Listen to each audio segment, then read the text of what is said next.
to, ang order niya, Ano sir? 171,500. Ito agent po dito to. May Pilipinong agent dito eh.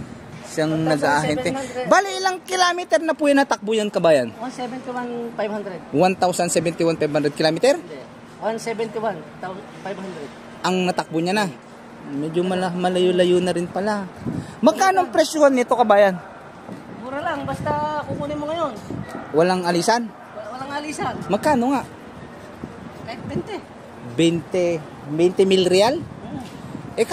Kailangan ko umalis, kabayan, dahil kukuha kong pera. Ano mo mabibili? Yun lang, mahirap.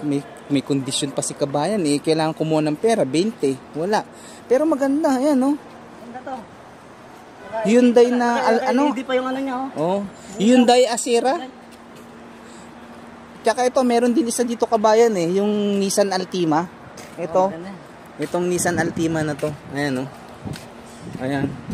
Mura lang din yan. Itong Nissan Altima.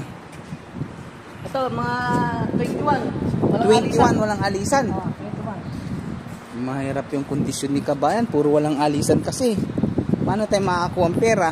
Ang nagustuhan ko kasi dito, kabayan, kahit mahal. Nagustuhan ko kasi yung loob niya. Ayun, no, kung nakikita sa video, medyo sandali. Ayan pala. Ayun, ang nagustuhan ko kasi dyan, kabayan, yung lagayan ng kape. Hindi payong. Hindi, ayoko ng payong kasi hindi ako mahilig magpapayong-payong. Gusto ko yung lagayan ng kape. Ayun, no, maganda yung lagayan ng kape. Kala ko payong, lagi ng payong yung nagustuhan mo.